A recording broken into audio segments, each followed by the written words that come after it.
Good morning, all. This is the day that the Lord has made. We shall rejoice and be glad in it. Thank you, Father God. Please put the words in my mouth to explain what is really going on in the Commonwealth of Virginia. Okay. I need help, guys. I'm not sure who's going to see this, who God is going to put in charge to watch this video, to tell me what it is that I need to do or what they can do to help me. Let's just start. It's 3 law enforcement groups. One is Colonial Heights, one is the City of Richmond Sheriff's Department, and one is the Petersburg, Virginia Police Department. Let's start with Colonial Heights. On April 19th of 2017, the police busted into our apartment in Colonial Heights where we was living at, and guns drawn, no warrant. Came in, my son was asleep, he was just coming from work. I was on my way to work. My hands was up, I was afraid. I mean, at this point, in about 30 minutes, I was gonna be late for work, and I was in my probational period at the time. So I had to do what the police officer told me, and they never told us why they was there. They never said, okay, we're here because nothing. So we was detained for about an hour, but when the smoke cleared and everything was all over with, me and my son was locked out of the place where we was living at via the Colonial Heights Police Department, and that is illegal. 2 things that they have done to us. They violated our 4th Amendment because they came into our apartment without no warrant, without any warrant at all. And then they illegally evicted us. Okay, that's one thing. I'm not going to get into the deep details of why and how that happened. Okay. On February of 2018, I filed a civil suit against the Colonial Heights Police Department in Petersburg Circuit Court. Judge Martin, he waived all of my fees, and and everything that I needed that court paid for. Harmon, Clater, Corrigan, and Wellman is a litigation firm that is an outsource, and also the attorneys of the defendants, which is the Commonwealth of Virginia, City of Colonial Heights Police Department. They've done everything that they could do to violate our civil rights and our civil liberties, and been getting away with it because they have help by the judicial system employees, the administration, the clerks, I don't know, I can't say the judicial employees, the judges themselves, because I don't know if they even rule over. They might not even make it to, because I'm not a lawyer, I'm a pro se. These lawyers, they've been doing it for years, you know, so they can get into places I can't get into. However, the law is the law. I have two laws, 2 constitutional civil rights that's protected by Congress that was violated by the law enforcement. And this is an FYI for everybody that may watch this. Everybody involved in this whole equation is white, for the exception of myself and my son. But the magic of all of this is God is on our side. Why? Because we have the truth. And what they have done is violated the 4th Amendment and the 6th Amendment and the 14th and a couple of more. I'm not going to get into it. You have to look at it for yourself. However, they are trying to fight this because every last one of them is white, and they believe, and I believe in my heart, that these white folk, police department, administration, defendant, lawyers, all feel that these civil liberties and these civil rights was planted and was passed and done clearly for white folks only.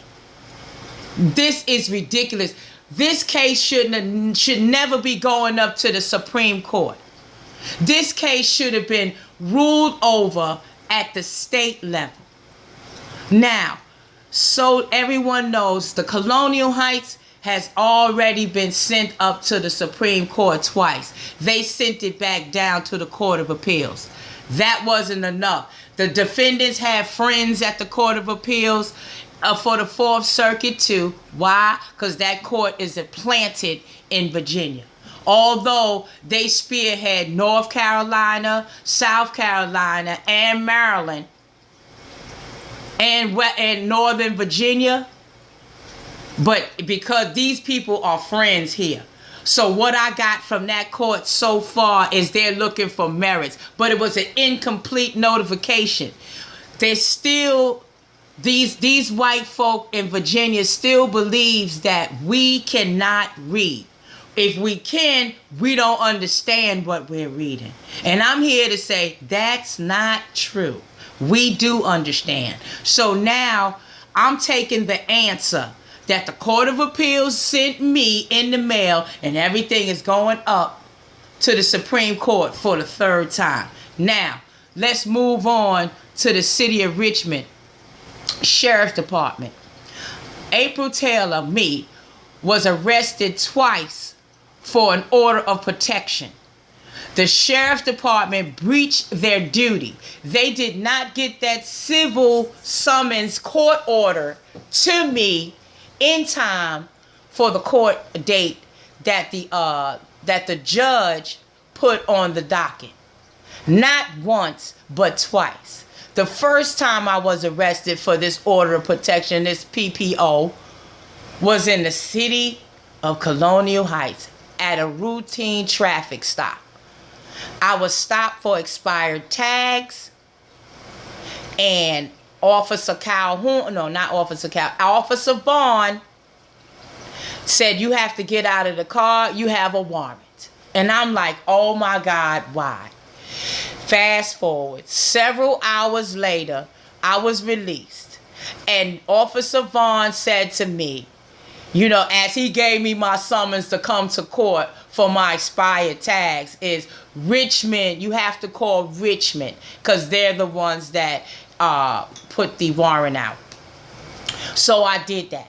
Nobody knew anything at the Sheriff's Department. So I started doing my own, my own investigation, because I don't trust nothing or no one in Virginia that works in the city or for the state, in any agency. Anyway, to fast forward, that's just my stuff. Lord, please forgive me for being judgmental. That's my cats running around. Guess they want to go outside. Anyway, the second time that I was arrested, because now that I got to fast forward, now that I done got to the General District Court, nobody knows anything. So I'm thinking, okay, I live in Chesterfield. This supposed to have happened in Richmond over the phone again. Then, like I said, they really need to abolish that cursing about getting arrested and going to jail for cursing somebody over the phone. That's ridiculous. They really need to get rid of that VA code. It's 18.4.1, some crap like that. Anyway, it's a crime. And my Sixth Amendment was violated by the City of Richmond Sheriff's Department and the General District Court agencies. Anyway, now for the second time, I'm at Richmond. And I'm in the Commonwealth of Virginia, I'm at the Commonwealth Attorney's Office at the Circuit Court at the Marshall Building in September. After me and Mr. Jong, his name is Jim Jong. Hi, Mr. Jong. He says to me, Miss Taylor, you know that you have a warrant on you for not coming to court in June. I'm like, what? For what? He said something about, who is this Brenda Henderson? That's what he said to me. I'm like, oh my God, not the same one. I'm not going to get into Brenda Henderson. Let me just say that never happened. Smoke clearing. Okay, nothing was found there. Commonwealth Attorney Anderson dismissed this case because I'm the accused and the accused never signed the summons. So if I didn't sign it, I didn't know about it. So, and not once, but twice. So what I did was I sued City of Richmond Sheriff Department for breach of duty. Now, Mr. Walker Terry, oh my God. This is the defendant's lawyer, McIntosh, I don't know the name of it. I can't really say it, so I'm not going to keep doing that. This thing, again, Judge Martin, Petersburg, I filed a civil suit in Petersburg for, breach of duty for the sheriff's department, police misconduct.